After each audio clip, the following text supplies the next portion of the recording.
কথা বলছিলাম, আমরা এখানে যারা উপস্থিত আছি আমরা সবাই চাই না যে আমরা সবাই সফলকাম হই?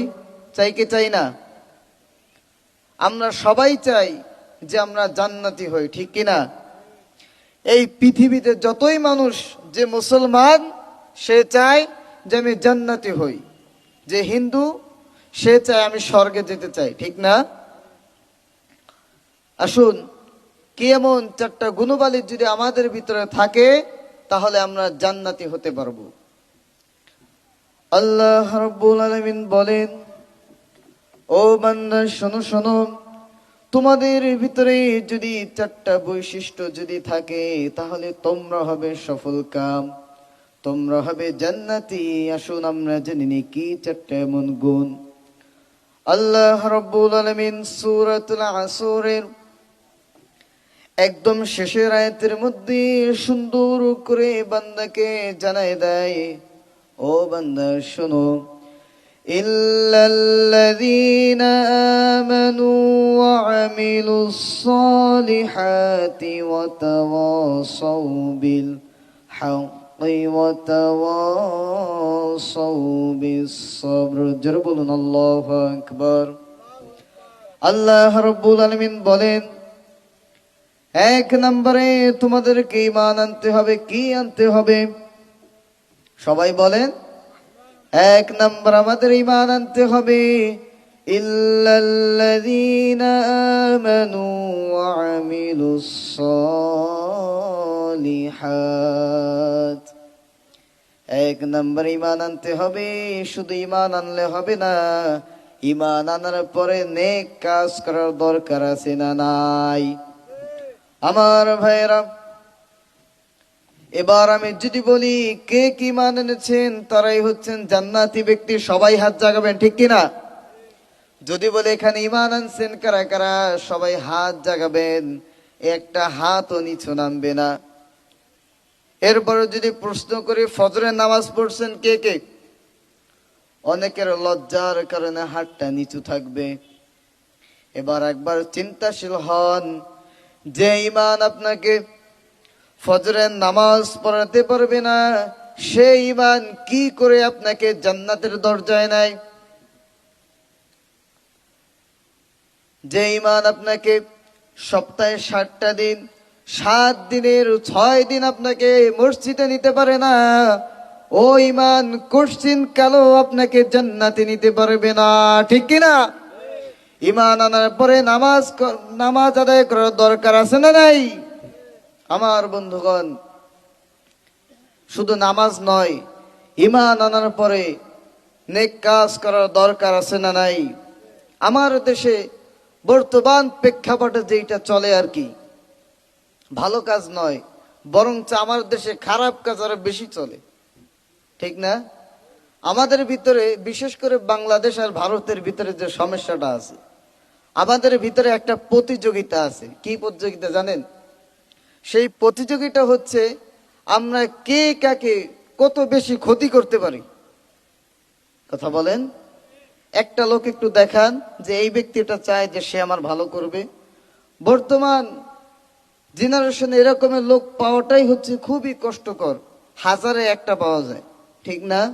আমার দেশের যদি নির্বাচনে রাজনৈতিক যদি কোনো নেতার কথাও যদি বলি, সে যখন দেখবেন নির্বাচনে যখন দাঁড়াবে তার আগে দেখবেন আপনার আমার বাসায় যাবে, গিয়ে বলবে আমি এলাকার জন্য হ্যান করব, ত্যান করব, সব করব। যখন ক্ষমতা আসবে তখন দেখবেন ওই নেতার সাথে আপনার একটু দ্বন্দ্ব হবে, দেখবেন আপনার ক্ষতি করার জন্য সে লেগে থাকবে, ঠিক না? তাহলে এক নাম্বার কি আনতে হবে? ঈমান আনতে হবে।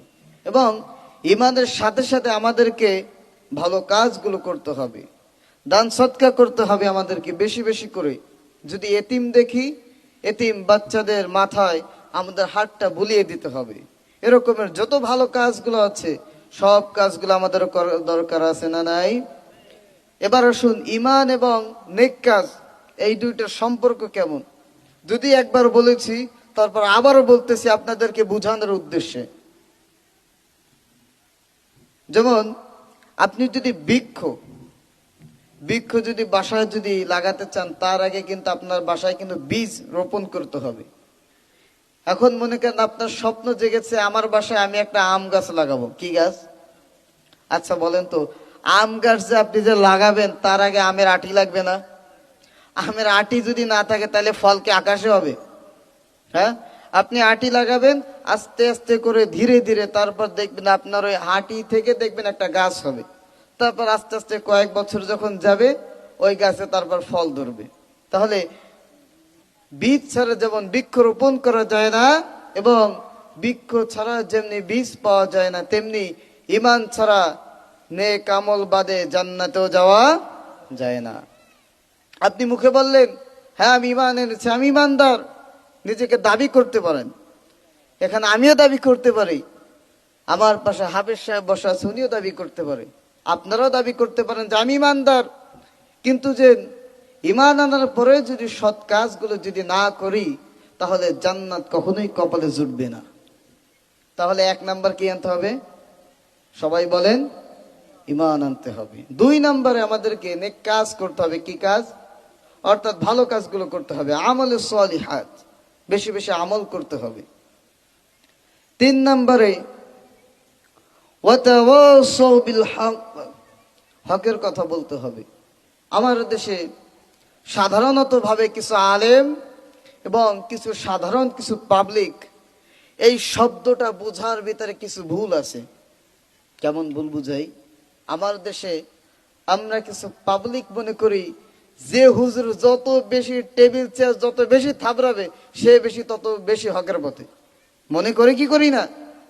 আমরা মনে করি যেই হুজুর যত বেশি টেবিল চেয়ার এরকমের ফাটাফাটি করবে সেই হুজুর মনে হয় তত বেশি হকের পথে। আসলে কি তাই? আসলে না। হকের কথা হচ্ছে সাদাকে সাদা বলতে হবে এবং কালোকে কালো বলাটাই শিখতে হবে। এবার যদি সোজা বাংলায় যদি বলি তাইলে বলতে হবে সত্যকে সত্য বলুন, কালোকে কালো বলুন। আপনি জানেন না যে আপনি সাদাকে কালো বললেন আর কালোকে সাদা বললেন, এই সামান্য ছোট্ট মিথ্যা বলার কারণে অনেক বড় ক্ষতি হতে পারে, ঠিক না? আজকে দেখেন আমার দেশে মিথ্যা কথা বলার কারণে, মিথ্যা সাক্ষী দিয়ে আমাদের মাঝ থেকে কলিজার টুকরা মুফাসসিরিন, এই দেশ নয় পুরো পৃথিবীর বর্তমান জেনারেশনের একজন সম্পদ, তিনি মুসলিম উম্মার আল্লামা দেলার হোসেন সাইদ রহমতুল্লাহ আলাইহি, তাকে মিথ্যা কথা বলে 12টা বছর তাকে জেলখানায় রাখা হয়েছিল, ঠিক না? 12টা বছর তাকে যখন জেলখানায় রাখলেন, ষড়যন্ত্র করে তারপর তাকে এই দুনিয়া থেকে তাকে বিদায় করে দেওয়া হয়েছে মিথ্যা সাক্ষী দিয়ে। আমার দেশের একজন সম্পদ ছিলেন তিনি। আজকে ঘরে ঘরে আল্লামা সাইদের মতো সম্পদ পাওয়া হচ্ছে অসম্ভব, ঠিক কিনা? তাহলে বুঝুন সামান্য কিছু মিথ্যা বলার কারণে আমরা দেশ থেকে কি কি হারিয়েছি। আজকে আপনি আমি রাস্তা থেকে হেঁটে যাই, আপনার আমার সামনে একটা মেয়ে ধর্ষণ হচ্ছে, আপনি আমি কিছু নেতা এবং কিছু মানুষকে ভয় পেয়ে আমরা সত্যটা বলছি না, ঠিক না? আপনি জজ কোর্টে যান, হাইকোর্ট যান, বিভিন্ন নেতার কাছে যান, গিয়ে দেখেন তার দুয়ারে এমন কিছু মা আছে তারা কান্নাকাটি করতেছে। তাহলে সত্যর পক্ষে আমাদের চলা যাবে কি যাবে না? আল্লাহর রাসূল তিনি বলেছেন দুনিয়াতে তোমরা যতদিন থাকবে তোমরা ততদিন তোমরা সত্যর পথে চলবে, কারণ সাহাবীরা কখনো মিথ্যার পথে তারা কখনো চলে নাই, ঠিক না? তারা জীবন দিয়েছে। আপনার আমার ঈমান কেমন আর সাহাবীদের ঈমান কেমন শুনুন। এই যে আজকে যে কথা বলছিলাম যে সূরা আসর থেকে, তাই না? এই যে সূরা আসর ছোট্ট একটা সূরা, 3 আয়াত বিশিষ্ট। সাহাবীদের ভিতরে যখন দেখা হতো একজন আরেকজনের সাথে, তখন তারা কি করত? এই সূরা আসর তেলাওয়াত করে একজন আরেকজনকে শোনাইতো। সূরা আসরকে একজন আরেকজনকে তেলাওয়াত করে শোনাইতো যখন বিদায় নেবে। আর আপনার আমার যখন দেখা হয় তখন আমরা বলি হ্যাঁ আছি, আসসালামু আলাইকুম, আল্লাহ হাফেজ, এই বলেই আমরা বিদায় নিই, ঠিক না? যে তাদের ঈমান কি ছিল, তারা বিদায় নেওয়ার সময় একজন আরেকজনকে সূরা আসর তেলাওয়াত করে শোনায় যেতেন, যে তোমরা আসরটা তোমরা অনুভব করো নিজের অন্তরের ভিতরে। এর জন্য ইমাম শাফি রহমতুল্লাহ আলাইহি বলেছিলেন যে এই সূরা আসরের ভিতরে যে 4টা গুণ, এই 4টা গুণ যদি দুনিয়ার কোনো মানুষ যদি নিজের অন্তরের ভিতরে তার যদি গাঁথতে পারে আমলের সাথে, এই 4টা গুণবালী তারা যদি অর্জন করতে পারে, তাহলে তাদের জন্য হেদায়েতের জন্য এই 4টা গুণবালী যথেষ্ট। আল্লাহু আকবার। তাহলে 1 নাম্বার কি বলেছিলাম? ঈমান আনতে হবে। কি আনতে হবে? 2 নম্বরে আমলের সলিহাত, ভালো কাজগুলো করতে হবে। 3 নম্বরে হকের কথা বলতে হবে। আজকে দেখেন, আপনার আমার সামনে একজন আলেমকে অপমান করা হচ্ছে, একজন আলেমকে অপদস্থ করা হচ্ছে। দেখা যায় পাশ থেকে আর একজন আলেম তারা ষড়যন্ত্র করতেছে, আছে না নাই? এখন আলেম ওলামাদের ভিতরেই আজকে বিপদ হয়ে গিয়েছে। কিন্তু যে আমার দেশের সিন্নি খাওয়া কিছু মুসলমান আছে, সিন্নি খাওয়া কিছু আলেমও আছে, তারা চায় যে এ দেশে মুখে তারা বলে যে এ দেশের মানুষ সত্যর পথে চলুক, কিন্তু যেন তারা চায়, অন্তর থেকে তারা চায় যে এ দেশের মানুষ সত্যর পথে চলবে না। এরকমের আলেম আমার দেশে আছে না নাই? বহুত আলেম আছে এরকমের।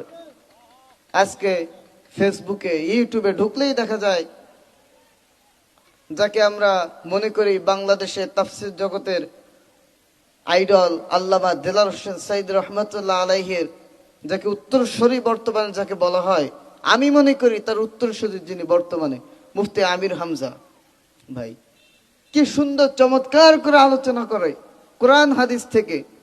আজকে সেই এই দ্বিতীয় এই কোরআনের পাখিটার নাম আজকে দেখে ষড়যন্ত্র চলতেছে। এরা হচ্ছে ফরমালিন যুক্ত কিছু মুসলমান। তাদেরকে স্পষ্ট ভাষায় বলতে চাই, তোমরা আল্লামা সাইদিকে নিয়ে ষড়যন্ত্র করার আগে, মুফতি আমির হামজাকে নিয়ে তোমরা ষড়যন্ত্র করার আগে সর্বপ্রথম তোমরা আল্লামা সাইদিকে নিয়ে তোমরা পড়াশোনা করো। তোমার মতো সিন্নি খা আলেম আর আল্লামা সাইদির মতো আলেম আসমান জমিন তফাৎ রয়েছে, ঠিক কিনা? তাহলে বললাম 3 নাম্বার, আমাদের সত্যর পথে চলতে হবে। কোন বাতিলের কাছে মিথ্যার আশ্রয় নেওয়া যাবে। আমরা কে কে এখানে আছি যে মিথ্যার আমরা আশ্রয় নেব? নেবেন কেউ?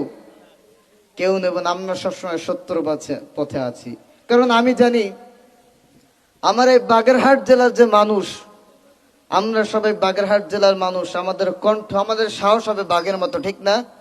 বিড়ালের মতো হলে কিন্তু চলবে না। 4 নম্বরে আমাদেরকে ধৈর্য ধারণ করতে হবে। ধৈর্য এমন একটা জিনিস, এটা সবাই অন্তর